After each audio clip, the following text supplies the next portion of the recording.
പ്രാർത്ഥിക്കാൻ പോകണമെന്ന്. വേഗം വാ, ഞങ്ങളെല്ലാം റെഡിയായി. നിങ്ങളൊക്കെ പട്ടം വാങ്ങിയോ? ഞാൻ ഡാഡിയോട് പറഞ്ഞിട്ടുണ്ട്, പക്ഷേ ഡാഡി ഇതുവരെ വന്നിട്ടില്ല. ആണോ? എന്നാ വേഗം വിളിച്ച് പറഞ്ഞോ. ഞങ്ങൾ വാങ്ങാൻ പോകുമ്പോൾ അവിടെ കുറച്ച് പട്ടം കൂടിയേ ബാക്കിയുണ്ടായിരുന്നുള്ളൂ. അത് തീർന്നു പോകണ്ട, വേഗം പോയി വാങ്ങാൻ പറ. ശരി, എന്നാ നിങ്ങൾ വിട്ടോ, ഞാൻ പട്ടവുമായി പാർക്കിലേക്ക് വന്നോളാം.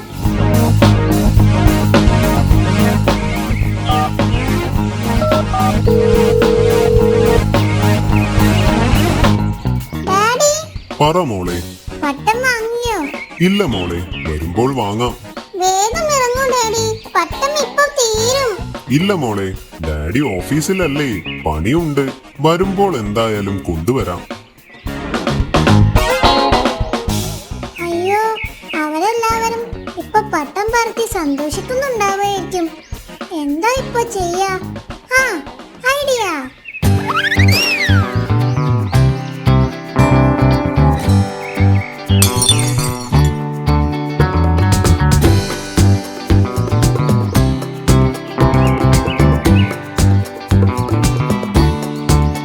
അങ്കിൾ, ഒരു പട്ടം. അയ്യോ മോളെ, പട്ടം തീർന്നു പോയല്ലോ. ഇനി ഒരു വീക്ക് കഴിയും.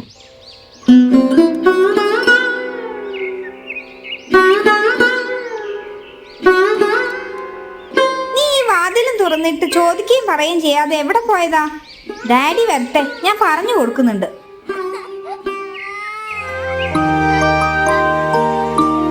ജോമി എവിടെ? റൂമിലിരുന്ന് ഒരേ കരച്ചില്ല. എത്ര ചോദിച്ചിട്ട് ഒന്നും പറയുന്നില്ല. ഞാൻ വരുമ്പോൾ പട്ടം വാങ്ങി കൊടുക്കാമെന്ന് അവൾക്ക് വാക്ക് കൊടുത്തിരുന്നു. ഞാൻ ഓഫീസിൽ കുറച്ച് തിരക്കിലായി പോയി, ഇറങ്ങാൻ നേരം വൈകി. അപ്പോഴേക്കും പട്ടം കടയിൽ തീർന്നുപോയി.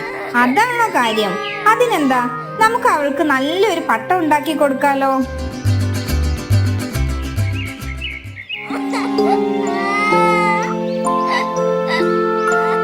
ജോമി, മോളൊന്ന് പുറത്തു പോയി നോക്കിക്കേ.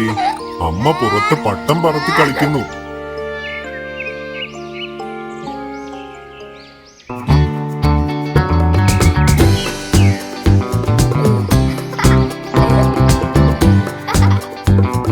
മമ്മിക്ക് എവിടെ നിന്ന് പട്ടം കിട്ടി? നിന്റെ മമ്മി തന്നെയാണ് പട്ടം ഉണ്ടാക്കിയത്. Thank you mummy.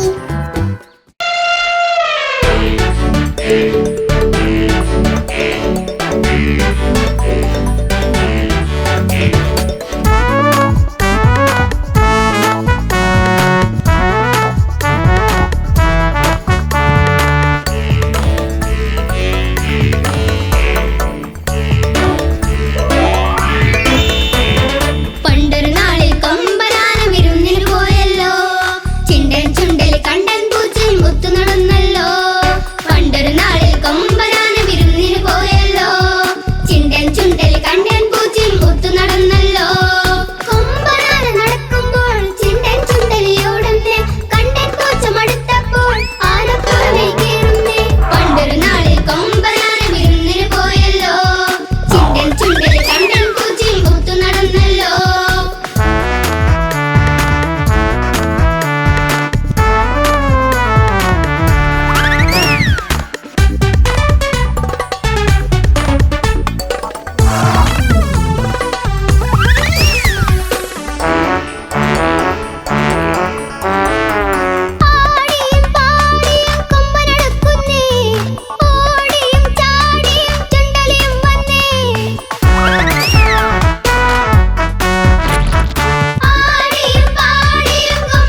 പണ്ട് പണ്ടൊരു കാട്ടിൽ ഒരു മടിയനും പേടിത്തൊണ്ടനുമായ മുയൽ താമസിച്ചിരുന്നു.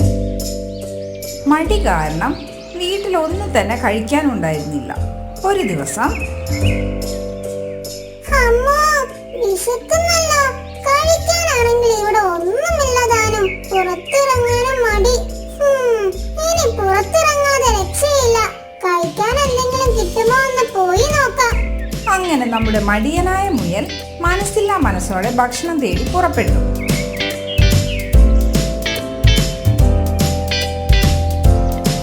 അപ്പോഴാണ് ഒരാം അതുവഴി നടന്നു വന്നത്. അല്ല, ഇതാര്? എത്ര നാളായി കണ്ടിട്ട്. നമുക്കൊരു ഓട്ട മത്സരം വെക്കണ്ടേ? മതി കളിയാക്കിയത്.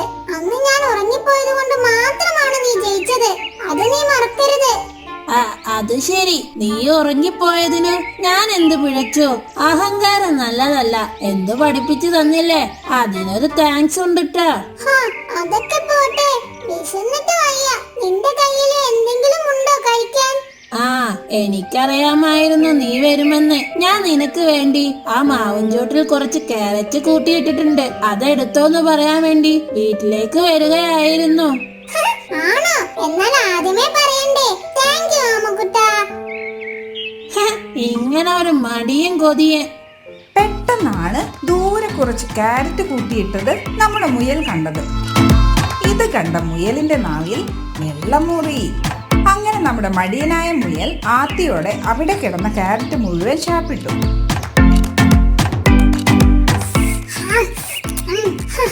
എന്താ സ്വാദ്! എന്നും ഇങ്ങനെ ക്യാരറ്റ് കിട്ടിയിരുന്നെങ്കിൽ എന്ത് രസമായിരുന്നു. നല്ല ശീലം. ഇനി കുറച്ച് ഉറങ്ങിയിട്ട് പോകാം. മടിയനായ മുയൽ വീണ്ടും മടി പിടിച്ച് തൊട്ടടുത്തുള്ള ഒരു മരത്തിന് ചുവട്ടിൽ പോയി കിടന്നുറങ്ങി. പെട്ടെന്നാണ് അവൻ ഒരു സ്വപ്നം കണ്ടത്. ആകാശം വലിയ കഷ്ണങ്ങളായി പിളർന്ന് ഭൂമിയിലേക്ക് വീഴുന്ന പോലെ മുയലിന് തോന്നി.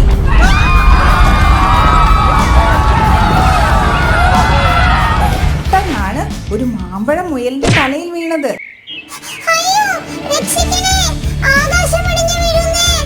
ഇതും പറഞ്ഞ് മുയൽ ഓടാൻ തുടങ്ങി.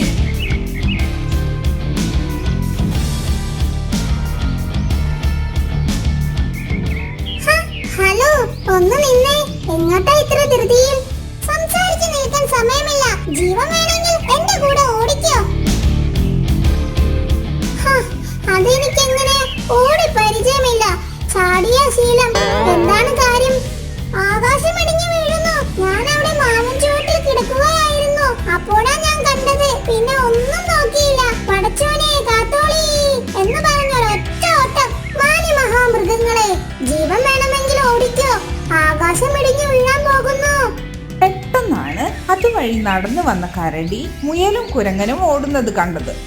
ഹലോ, ഒന്ന് നിന്നെ. രണ്ടാളും എങ്ങോട്ടാ ഇത്ര ധൃതിയിൽ? ഓട്ട മത്സരമാണോ? തമാശ പറഞ്ഞു നിൽക്കാൻ സമയമില്ല. ജീവൻ വേണമെങ്കിൽ ഓടിക്കോ. ആകാശം ഇടിഞ്ഞു വീഴുന്നുണ്ട്. അങ്ങനെ അവർ 3 പേരും ഓടാൻ തുടങ്ങി. അപ്പോഴതാ വഴിയിൽ ഒരു മരത്തിന് താഴെ ഒരാന കിടന്നുറങ്ങുന്നു.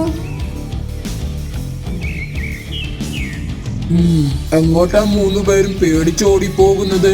ആകാശം ഇടിഞ്ഞു വീണോ? അതെ, നിനക്കെങ്ങനെ മനസ്സിലായി ആകാശം ഇടിഞ്ഞു വീഴാൻ പോകുന്നു എന്ന്? ജീവൻ വേണമെങ്കിൽ ഓടിക്കോ. അങ്ങനെ അവർ 4 പേരും ഓടാൻ തുടങ്ങി. ജീവൻ വേണ്ടവർ ഓടിക്കോ, ആകാശം ഇടിഞ്ഞു വീഴാൻ പോകുന്നേ.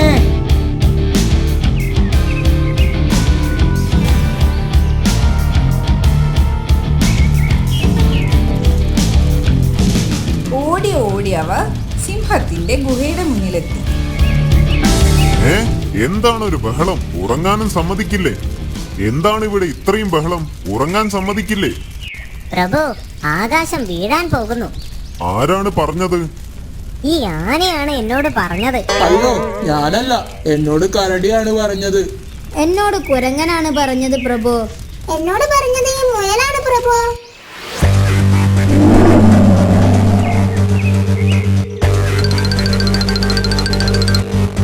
അപ്പോൾ നീയാണ് എല്ലാത്തിനും കാരണം അല്ലേ? പ്രഭു, ഞാൻ കള്ളം പറഞ്ഞതല്ല പ്രഭു. ഞാൻ കണ്ടതാണ് ആകാശം ഇടിഞ്ഞു വീഴുന്നത്. എന്റെ ഈ 2 കണ്ണുകൾ കൊണ്ടും ഞാൻ കണ്ടതാണ്. ഞാൻ സത്യമാണ് പറയുന്നത്. ആകാശം ഇടിഞ്ഞു വീഴുന്നത് നീ എവിടെയാണ് കണ്ടത്? എന്റെ കൂടെ വരികയാണെങ്കിൽ ഞാൻ എല്ലാം കാണിച്ചു തരാം പ്രഭു.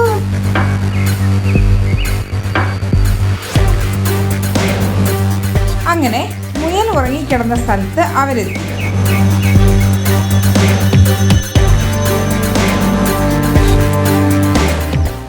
ഇവിടെ ഒരു മാങ്ങ മാത്രമാണല്ലോ ഉള്ളത്.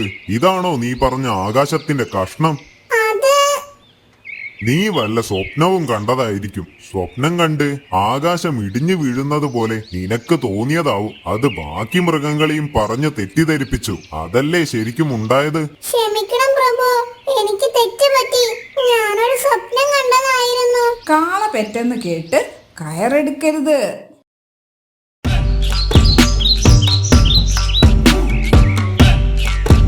ഒരിക്കൽ പേർഷ്യയിൽ നിന്നും ഒരു കുതിര കച്ചവടക്കാരൻ രാജാവിനെ കാണാൻ കൃഷ്ണപുരത്തേക്ക് വന്നു. പ്രഭു, ഇത് പേർഷ്യയിലെ മുന്തിയ ഇനം കുതിരകളിൽ ഒന്നാണ്.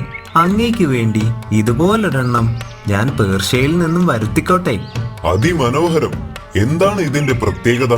ഇത് കൃഷ്ണപുരത്തെ കുതിരയേക്കാൾ 10 മടങ്ങ് വേഗത്തിൽ സഞ്ചരിക്കും. ഭലേ ബേഷ്. എന്നാൽ എന്തായാലും നമുക്ക് ഇതുപോലെ ഒരു കുതിരയെ എത്രയും പെട്ടെന്ന് തന്നെ വേണം. പ്രഭു, പറയുന്നത് കൊണ്ടൊന്നും തോന്നരുത്. പേർഷ്യയിൽ നിന്നുള്ള കുതിരയായതുകൊണ്ട് മുൻകൂർ പണം അടയ്ക്കണം. അതിനെന്താണ് മന്ത്രി, ഇയാൾക്ക് വേണ്ടത് ചെയ്തു കൊടുക്കൂ. പണം വാങ്ങി കുതിര കച്ചവടക്കാരൻ പേർഷ്യക്ക് പോയി. അങ്ങനെ ദിവസങ്ങൾ കടന്നുപോയി.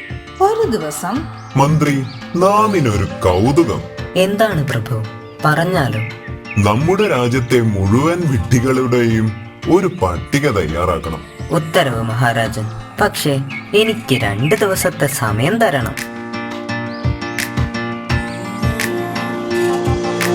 അങ്ങനെ 2 ദിവസം കഴിഞ്ഞപ്പോൾ മന്ത്രി രാജ്യത്തെ വിഡ്ഢികളുടെ പട്ടികയുമായി രാജസന്നിധിയിലെത്തി.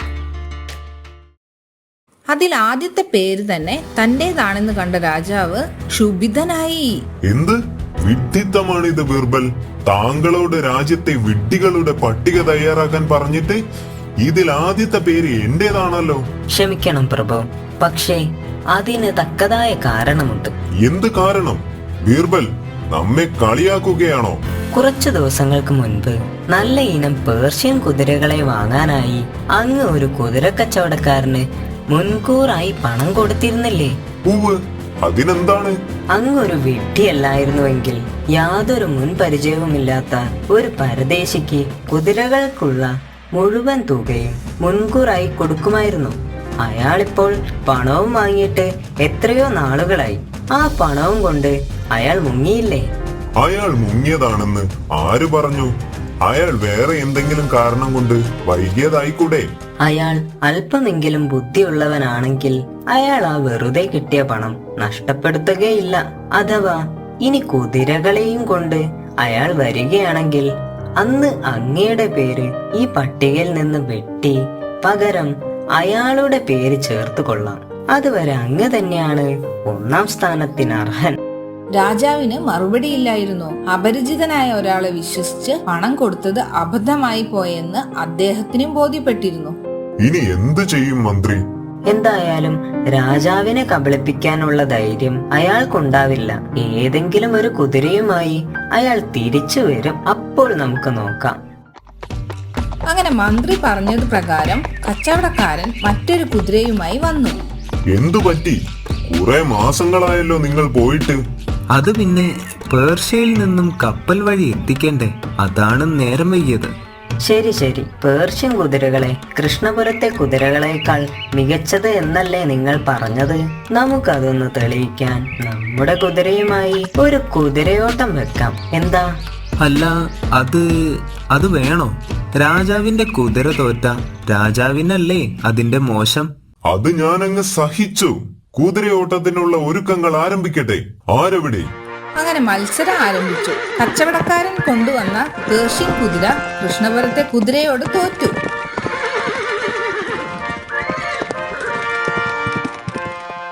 ഇവൻ പറ്റിച്ചു ജീവിക്കുന്ന ആളാണ്. ഇവന്റെ ചതിയിൽപ്പെട്ട ആരെങ്കിലും ഉണ്ടെങ്കിൽ അറിയിക്കൂ. ഉടൻ തന്നെ ഇവനെ തുറങ്കിലടയ്ക്കൂ. അങ്ങനെ മന്ത്രിയുടെ സമയോചിതമായ ഇടപെടൽ കാരണം രാജാവിന്റെ പണം തിരിച്ചു കിട്ടി.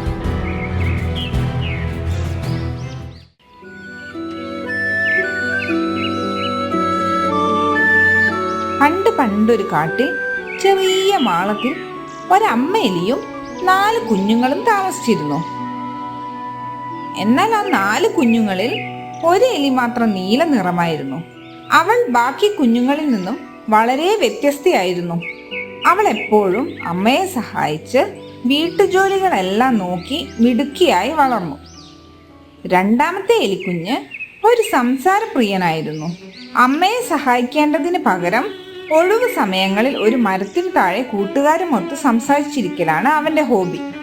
മൂന്നാമത്തെ എലി ഒരു സൗന്ദര്യ സ്നേഹിയായിരുന്നു. അമ്മയെ സഹായിക്കേണ്ടതിന് പകരം ഒഴിവു സമയങ്ങളിൽ കണ്ണാടിയുടെ മുന്നിൽ വന്ന് നിന്ന് മേക്കപ്പ് ഇടലാണ് അവളുടെ ഹോബി. നാലാമനാകട്ടെ ഏതു നേരവും ഉറക്കമാണ്. ഒരു ദിവസം ഒന്ന് എഴുന്നേറ്റടാ, അവളുടെ കൂടെ ഒന്ന് പുറത്തുപോയി പഴങ്ങൾ പറിച്ചു വന്നേ. എനിക്ക് കാലിന് നല്ല സുഖമില്ല. അവളെ ഒറ്റയ്ക്ക് പറഞ്ഞയക്കണ്ട. എഴുന്നേറ്റ്. ഉറക്കം വന്നിട്ട് വയ്യ, നല്ല ക്ഷീണം. അവളോട് പിന്നെ പോകാമെന്ന് പറ. ഇത് കേട്ട അമ്മ എലിക്ക് സങ്കടമായി. അമ്മ നേരെ കണ്ണാടിയിൽ നോക്കി മുടി ചീകുന്ന മൂന്നാമത്തെ എലിയുടെ അടുത്തേക്ക് പോയി. മോനെ, ഒന്ന് അവളുടെ കൂടെ പുറത്തു പോയി പഴങ്ങൾ പറിച്ചു വന്നേ. എനിക്ക് കാലിന് നല്ല സുഖമില്ല. അവളെ ഒറ്റയ്ക്ക് പറഞ്ഞയക്കണ്ടല്ലോ. ഒന്ന് കൂട്ടിന് പോയേ. ഞാനൊരു പണിയെടുക്കുന്നത് കണ്ടില്ലേ അമ്മേ? അവൾ ചെറിയ കുട്ടിയൊന്നുമല്ലല്ലോ.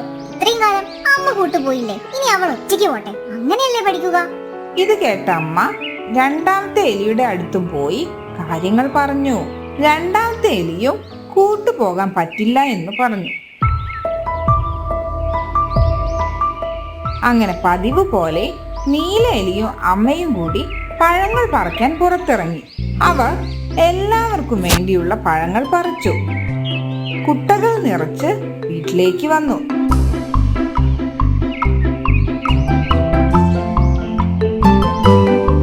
പഴങ്ങളുടെ മണം വന്നതോടെ എല്ലാവരും ഒരുമിച്ച് വന്ന് പഴങ്ങൾ കഴിക്കാൻ തുടങ്ങി. അങ്ങനെ ദിവസങ്ങൾ കടന്നുപോയി. എല്ലാ ദിവസവും നീലയും അമ്മയും പുറത്തുപോയി കഷ്ടപ്പെട്ട് പഴങ്ങൾ ശേഖരിച്ചു കൊണ്ടുവരും. മറ്റു 3 എലികളും അതൊക്കെ വന്ന് കഴിച്ചു തീർക്കും. ദിവസങ്ങൾ കഴിഞ്ഞിട്ടും മറ്റു 3 എലികളുടെയും സ്വഭാവത്തിലും ഒരു മാറ്റവും കാണാത്ത എലിയമ്മ സങ്കടത്തിലായി. അമ്മ ഇങ്ങനെ സങ്കടപ്പെട്ടിട്ട് ഒരു കാര്യവുമില്ല. അവർ മാറാനൊന്നും പോകുന്നില്ല. നമുക്ക് നന്നായി ആലോചിച്ചൊരു തീരുമാനമെടുക്കാം. അതെ മോളെ, നീ പറഞ്ഞത് ശരിയാണ്. പക്ഷെ നമുക്ക് എങ്ങനെ അവരെ മാറ്റാൻ പറ്റും? എനിക്കൊരു ഐഡിയ തോന്നുന്നു. നീല എലി അവൾക്ക് കിട്ടിയ ഐഡിയ അമ്മയോട് പറഞ്ഞു. നമുക്കൊന്ന് അങ്ങനെ ചെയ്തു നോക്കാം. അങ്ങനെ നീല എലി പറഞ്ഞു കൊടുത്ത ഐഡിയ പോലെ 3 ദിവസം അടുപ്പിച്ച് പഴങ്ങളൊന്നും തന്നെ ഇല്ലാതെ വീട്ടിലേക്ക് വന്നു. അതുകൊണ്ട് തന്നെ മറ്റു 3 എലികൾ ആഹാരമൊന്നും കിട്ടാതെ വിശന്നിരിക്കാൻ തുടങ്ങി. ക്ഷീണം, ഞാനൊന്ന് പോയി കിടക്കട്ടെ. സംസാരപ്രിയനായിരുന്ന നമ്മുടെ രണ്ടാമത്തെ എലി ഭക്ഷണം കഴിക്കാതെ ആയപ്പോൾ ആരോടും സംസാരിക്കാൻ പറ്റാതെയായി. സൗന്ദര്യ സ്നേഹിയായിരുന്ന മൂന്നാമത്തെ എലിയും ഭക്ഷണം കഴിക്കാതെ ആയപ്പോൾ സൗന്ദര്യം നോക്കാൻ ഒരു മൂടില്ലാതെയായി. ഏതു നേരവും ഉറങ്ങിയിരുന്ന നാലാമനാകട്ടെ ഭക്ഷണം കഴിക്കാതെ ആയപ്പോൾ ഉറക്കം നഷ്ടപ്പെട്ടു. അങ്ങനെ 3-ാമത്തെ ദിവസം 3 പേർക്കും വിശപ്പ് കൊണ്ട് ഉറങ്ങാൻ പോലും പറ്റാതെയായി. അവർ അമ്മ ആഹാരമായി വരുന്നത് കാത്തിരുന്നു. അമ്മ വരുന്നത് കണ്ട 3 പേരും അവരുടെ അടുത്തേക്ക് ചെന്നു. അമ്മ ഇന്നും ഒന്നും കൊണ്ടുവന്നില്ലേ? ഈ വയ്യാത്ത ഞാനും നിങ്ങളുടെ മൂത്ത സഹോദരിയായി ഇവിടം കൂടി പോയാൽ എല്ലാവർക്കുമുള്ള ആഹാരം കൊണ്ടുവരാൻ പാടാണ്. അത് ഞാൻ നിങ്ങളോട് പറഞ്ഞതുമല്ലേ. നിങ്ങൾ 3 പേരും കൂടി വന്നാൽ പണികൾ കുറച്ചുകൂടി എളുപ്പമാകും. അതുകൊണ്ട് നാളെ മുതൽ നിങ്ങളും ഞങ്ങളോടൊപ്പം വരും. എന്താ, റെഡിയല്ലേ? തീർച്ചയായും. നല്ല കുട്ടികൾ. ഇതും പറഞ്ഞ അമ്മ എല്ലാവർക്കും ഓരോ ആപ്പിൾ വീതം കൊടുത്തു. അങ്ങനെ പിറ്റേ ദിവസം മുതൽ എല്ലാവരും ഒരുമിച്ച് ഭക്ഷണം ശേഖരിക്കാൻ പോയി തുടങ്ങി. അങ്ങനെ അവർ അവരുടെ മടിയെല്ലാം മാറ്റിവെച്ച് തങ്ങൾക്കുള്ള ഭക്ഷണം ശേഖരിച്ചു. അമ്മയ്ക്ക് സന്തോഷമായി. ഇനി മുതൽ തന്റെ സഹോദരങ്ങളുടെ കൂടെ ഒരുമിച്ച് പണിയെടുക്കുകയും സമയം ചിലവഴിക്കുകയും കളിക്കുകയും എല്ലാം ചെയ്യാമല്ലോ എന്നോർത്ത് നമ്മുടെ നീല എലിക്കും സന്തോഷമായി. നിങ്ങൾ കഠിനാധ്വാനം ചെയ്തു തുടങ്ങുമ്പോൾ നല്ല കാര്യങ്ങളും സംഭവിച്ചു തുടങ്ങും.